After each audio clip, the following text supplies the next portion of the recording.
The Board of Pharmacy Specialties annually offers two funding opportunities of up to $5,000 each to support PGY2 residency projects, highlighting the impact of pharmacist board certification. This could include the impact of pharmacist board certification on improved medication-related outcomes for patients, unperceived value of pharmacist specialization across key stakeholder groups, or the project may focus on the successful integration of board-certified pharmacist specialists into institutional credentialing and privileging processes. Today, I am pleased to introduce our guest, Dr. Lauren Pamulapati, who currently serves as an assistant professor of ambulatory care at the Virginia Commonwealth University School of Pharmacy, and Dr. Vasyl Zbyrak, assistant professor of pharmacy practice at Shenandoah University School of Pharmacy.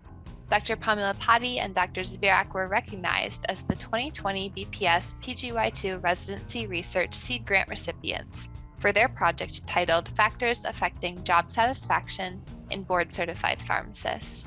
Welcome, Dr. Pamulapati and Dr. Zbyrak. Thank you for having us today. Thank you so much. So the objective of your study was to determine what factors associated with increased job satisfaction among board-certified pharmacists. I'm curious how this became an area of interest for your research team. So over the past few years, we've heard time and time again how burnout's present in our workforce due to work-related stress.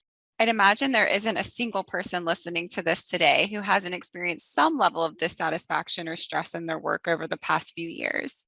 While it's often up to us to ensure we're selecting the right job fit that will lead to satisfaction based on our personal and professional goals, there are aspects of the job that employers can offer that will enhance our satisfaction. Our research team has many different perspectives in pharmacy, both from our personal experiences as well as our students and our colleagues' journeys as well. And then in my case, my husband's also a pharmacist, so from his experience too. So based on this collective experience, we began asking ourselves, is there something about our individual work experiences or our workplaces and what they're doing that makes us have increased job satisfaction? And with this in mind, we connected with our state's Board of Pharmacy, who has rich data on job parameters and overall satisfaction. And we were able to retrieve a data set and begin researching our question.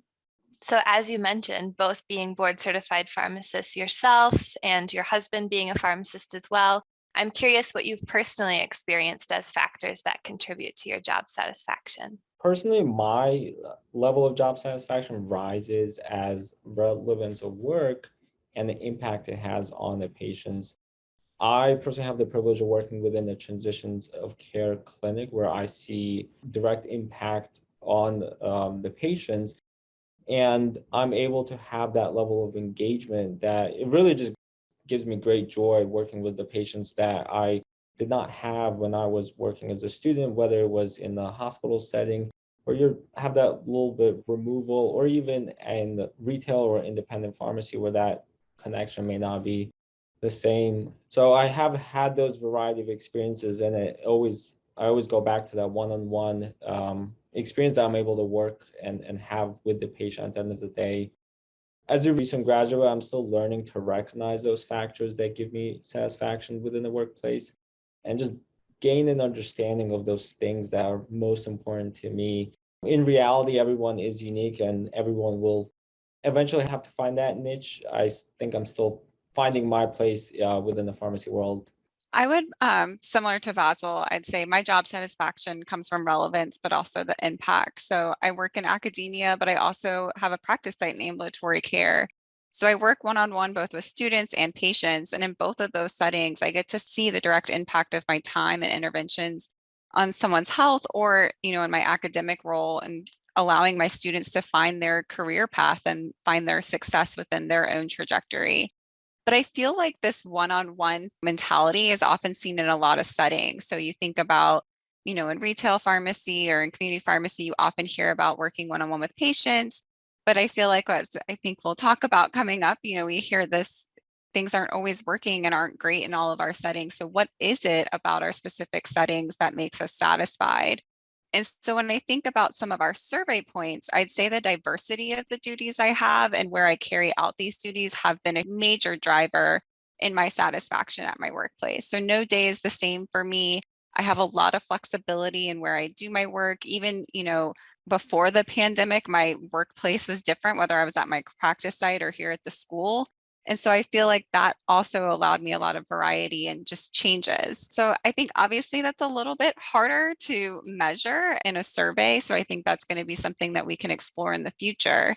And then the other thing that I think has made a huge impact for me, no matter when I was a student working at the VA hospital or even now, I think one of the things that's been a big impact is my work family. And so you read a lot about it in job satisfaction articles, but workplace culture and community really allows you to feel invested and connected to the work that you're doing. And so for me personally, especially through the pandemic, when we were all working very isolated in some settings, and then some people were, even if you were with people, you felt isolated because of all your PPE. Having that like really great rapport with my coworkers really allowed me to feel less alone and be able to ask for help when I really needed it. I think a lot of the pharmacists listening to this will be able to relate to those components. A lot of us talk about going into pharmacy because we feel compelled to help others or to improve the health of others. And so what Vasyl was talking about, making an impact, really relates to that strongly. I absolutely agree, Lauren. Diversity of work and workplace culture also play huge roles. And I think being challenged in your daily work can contribute to that as well. Going back to the survey, I did notice that it had over a 90% response rate, and I'm very curious. You almost never see that high of a response rate for a survey. What do you think contributed to that high response rate? I know, I feel like isn't that the main problem with surveys these days is you're like, oh, I got like a 30% response rate. And you're like, oh, but we did have a great response rate and we can't necessarily take credit for that. So the survey placement is really what gave that 90% response rate. So this is a voluntary survey that actually is at the end of our licensing reapplication here in Virginia. And so it comes very naturally. You're already taking filling out your paperwork to be relicensed. And then here's the survey, and it's all about your job and it's all about your satisfaction. So you're already thinking about what is my job role? It just feels very natural in its placement. But then the survey is also very direct in what it asks. And so some of this directness can unfortunately limit some of our interpretation because we lack some qualitative data, but it does allow for great collection of, your age, where you're working, your satisfaction, and really some still rich data for looking at job satisfaction overall. This survey data was conducted and collected in 2018. And of course, since then, the pharmacy workforce has really been shaped by both the pandemic and the reckoning we've had as a profession with workplace well-being, including the well-known pizza is not working movement. So I'm curious what you think the 2018 data means through the lens of the events of the past 3 years. And then I guess as a second part to that question, is there data from pandemic years as well? When I was reflecting on this, I thought a lot of the same components are still going to exist like pre and post pandemic when we think about workplace satisfaction, right? So our baseline pay and benefits, especially now that we're thinking about our current climate with inflation, it's going to make a major impact on one's well-being and how they can carry out their life and, what they're used to. And I do think, the breakdown of duties are still going to be similar to like that flexibility with what they're able to do in their day to day. But I think that some of that's going to change. So I feel like one of the things we saw in the pandemic was some people moving away from wanting that direct patient care and moving more towards wanting to work from home or virtually work as well. And so where I think the main results would differ if we were to do it now versus in 2018 is in regard to work arrangements. So, where are you working physically, the location, but also the flexibility and shift scheduling. And so I do think that would be an interesting caveat for our Department of Health Professions, who is the one that conducts the survey, to put into their next healthcare workforce data center survey. And so it is done every year. And so we are excited to hopefully be able to get 2021 data. And so that might be something that we can do like a follow-up, right? To say, here's what we have from 2018, but what are we looking at in 2021? And then based on our results now, is there anything we can give them feedback on to potentially incorporate into future surveys so that we can start to, talk about job satisfaction and retention of our current workforce, especially as we have this great recession going on. And then the background information in the research mentioned a link between pharmacist board certification, pharmacist well-being, and patient outcomes. So I'm very curious to hear if there's a relationship between these three components and what that looks like, if you're able to explain. So I wasn't surprised. Obviously, we're trying to do research on board certification for pharmacy, but our easiest cohort to look at is board certification for physicians, and they have a well-known board certification process. And so I really wasn't surprised when we were digging into the literature that we found, that just like in pharmacy, certification exists to differentiate oneself and become more specialized. And specialization often means staying on top of the latest changes in medicine, and often you feel more comfortable with prescribing or recommending new agents. So I ultimately feel like specialization offers this more narrow focus of expertise where you can know a lot about a little bit, and that facilitates more confidence in one's work versus having this broad focus where you need to know a little bit of a lot. And so this was seen in our proposal, the non-board certified general family medicine physicians that we mentioned in our background research. So when you're up to date with this latest advancements in medicine, you often feel more confident in your decision making. You can more quickly triage patients, and this quickness and efficiency in your day-to-day tasks ultimately leads you to prevent falling behind. At work, you feel less overwhelmed in your job and potentially, have less imposter syndrome, which can really make you feel dissatisfied. And so I feel like I see this, often with my students as they progress through my clinical rotations.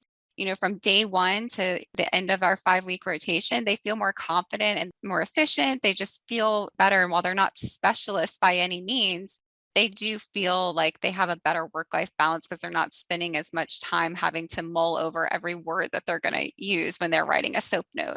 And the same happens with our residents as well, right? Think about like a fresh resident coming in on July 1st versus the resident that you graduate on June 30th. They feel much more confident and ready to enter that workforce. And that's where I feel like that board certification can really lead to that satisfaction and patient outcome improvement. That's something we hear from board certified pharmacists frequently, is that they do have more confidence and that it maybe does increase their efficiency and help them work past imposter syndrome when they have kind of that board certification stamp behind their name or lapel pin on their coat or whatever it is. Vasyl, I do have a question for you. I'm curious what the most challenging part of the project was, or what the most important thing you learned was. One challenge I came across with was just appreciating the amount of work that goes into cleaning up the data and preparing it for the stat analysis. Additionally, the data just had to be reorganized to allow the data to be processed appropriately so it's relevant to our study based on really the number of individuals that fall into the different categories that we're interested in, and just make that data more digestible when we do present it, whether it's a research poster or a research paper for publication. As a resident, you take it into account when you're reading the articles and you're have a vague understanding of what goes into that challenge behind it, but you have a higher appreciation at the end of the day by going through that process yourself and making those decisions yourself versus just not having that full understanding and grasp if you don't go through that process yourself. So those challenges were definitely a learning experience. I really appreciated those, as well as just me being able to then take those lessons learned and being able to apply that for future research projects and endeavors for myself, but also within the sphere of job satisfaction for board certified pharmacists, where we can talk about those lessons learned and then hopefully take a different approach, a better approach for the future so we can have better data and better be able to address the well-being of pharmacists. Standing point, Vasyl, about cleaning up the data. I think nearly every resident learns more about Excel in their 1 year of residency than probably any other year. So from that data, were there any surprising findings you'd like to share? One preliminary finding that surprised me was finding that the 35 to 39-year-old year cohort and age greater than 60 cohort were associated with job satisfaction. One assumption that I had going into was that we had based on these findings was that the younger board certified members may have less job satisfaction as they climb the career ladder and try and establish themselves. And beyond those things, that workplace also going through personal aspects in their life, whether it's trying to pay off their loans or establishing a family by buying a home, all stressful things in and of themselves. So the 60 and over cohort makes more sense as you're approaching retirement. There maybe just be more feeling fulfilled through the years that work. So this knowledge may help us be more targeted with our intentions when addressing factors that contribute to satisfaction in our workplaces.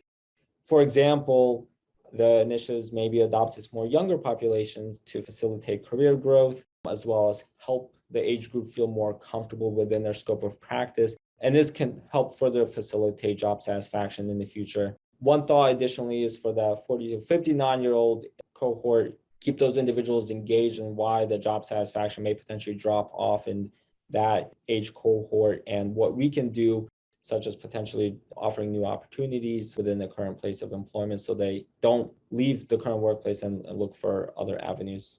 It would be interesting to transpose this information on top of the information we know about board certification, that as pharmacists progress in their careers, move into a managerial role or administrative role, there are times when they decide to let their certification go. So it would be interesting to think about then how that impacts their job satisfaction at that point in their career. It's usually around the same time, like you were saying. If a team of investigators were looking to replicate this type of research in a different state, what advice or recommendations would you provide? So I think we mentioned earlier the placement of the survey was really key to our high response rate. So I would definitely recommend partnering with the state licensing board or any ability to partner where you can have the survey attached to something that's already having to do with your job and your license. I think having the state licensing board ensures that you're not targeting just one setting or one specialty. So I feel like that's where we got the most broad capture of our pharmacy population here in Virginia. And it also means that it's not a standalone survey. So I feel like everyone knows we have survey fatigue when things come by themselves. And so I think if you're already sitting down to do your relicensing, you're able to already be in that mindset of like, oh, let me just go ahead and answer a few more questions about my job and my satisfaction. And thinking about the actual composition of the survey, I think it would be most impactful to have more qualitative data.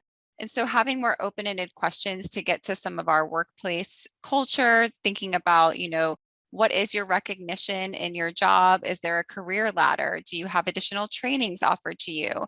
Those are things that aren't necessarily always able to be asked in a, checkbox or multiple choice or yes or no question, and really need to have those open-ended questions.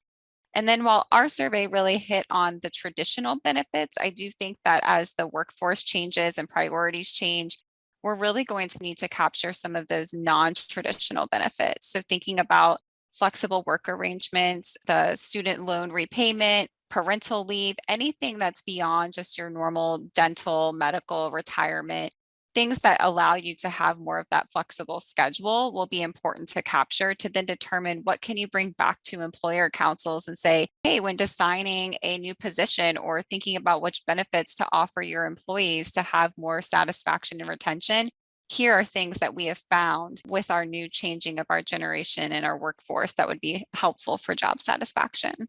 Like you said, the generations, millennials and Gen Z, we know they want different things than what previous generations have wanted. So great point. I'm curious how the BPS Seed Grant funding allowed you to conduct or distribute your research beyond what you would have been capable of without the funding. Without that funding, we wouldn't really be able to pay a statistician for the analysis, just because we actually went beyond just using Excel and used SAS. You can collect all the information that you want, I believe, but without that good and sound analysis, that I don't have a foundation, the data is meaningless, really.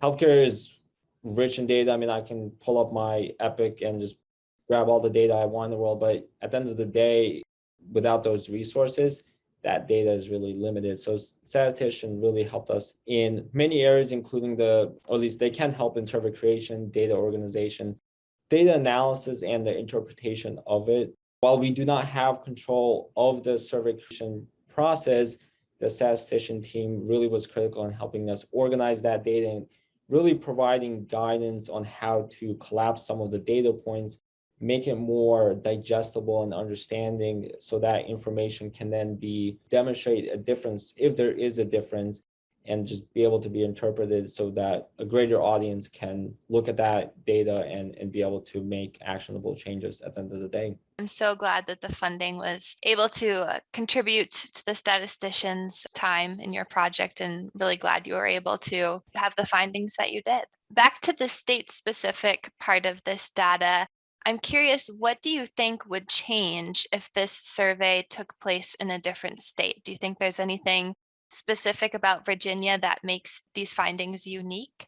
And do you think that the findings would have been significantly different if they would not have included pharmacists who are licensed in Virginia but practice out of the state? It naturally would vary state by state, but that level of variance really depends on the region, I think, that we will be discussing. Virginia, interestingly, has, I believe, a mix of that rural and urban communities, given its vast geography across the state. So it really provides a microcosm of how the rest of the data may potentially translate to other states. Again, that data, we discovered that there is that urban and rural divide in Virginia, just based on the National Center for Health Statistics, as well as the US Census Bureau data that we use to help organize the data at the end of the day. And the pharmacists within those communities face different challenges and stressors, along with the patients living in those communities that pharmacists work day to day. So depending on the density of the state, you will have different makeup, whether it's rural, suburban, or urban makeup. And comparing a state like Connecticut will present vastly different results, I believe, to a state, for example, Montana, where they will have their own challenges. And so I think there is some ability to relay that information to other states, but we would need to look at the country as a whole. The data from Virginia does give us a glimpse at what we may be seeing across the country. The other thing that came to my mind as you were speaking, Vasyl, is that pharmacy as a profession is regulated primarily at the state level. So depending on the laws in that state, the scope of which the pharmacist has and the level to which they're able to practice, that could significantly impact pharmacists' job satisfaction as well, I would think. Wrapping up, perhaps the most important question of the day here, how do you envision employers, state or national pharmacy associations, and/or the Board of Pharmacy Specialties itself contributing to improving the well-being of board-certified pharmacists? For the stakeholders, they have to engage the pharmacists directly, and we need to start taking steps just beyond surveys to assess well-being. Engagement at a personal one-on-one level would yield a higher understanding of the problems facing the pharmacist than a potential organization, and just allow for a more personal approach. Just as I touched before, challenges may vary depending on really where the pharmacist may be practicing. While using our results as a potential springboard, it is those one-on-one conversations that will be most relevant. And in reflecting on the last 2 years and thinking about our results and hopefully future surveys, given the challenging times, employees, states, and national pharmacy associations, as well as BPS, can advocate for their employees to have more flexible work arrangements and be able to have access to growth opportunities within their careers, offering career ladders, training opportunities to really build yourself and differentiate yourself within your career. It would help set themselves up for personal and professional growth, and just that retention of satisfaction that we want to see over the course of someone's career as a pharmacist. So considering who our workforce is and what they value will be really critical and important to ensure that the initiatives are impactful, and thinking about the points that will be most relevant to our workers. And that may have dramatically changed with the pandemic. So thinking about the culture of the workplace, thinking about parental leave, having ability to take care of your family in challenging times. These things may be more important now than they ever been before. And we just have to acknowledge those and think about those and get further feedback from the pharmacist and be able to build on that. We hear you, we're listening, and I hope other larger organizations are listening as well. It's not an easy ask, and it's a big thing to tackle, but I do think that as a profession, we're starting to make steps in the right direction.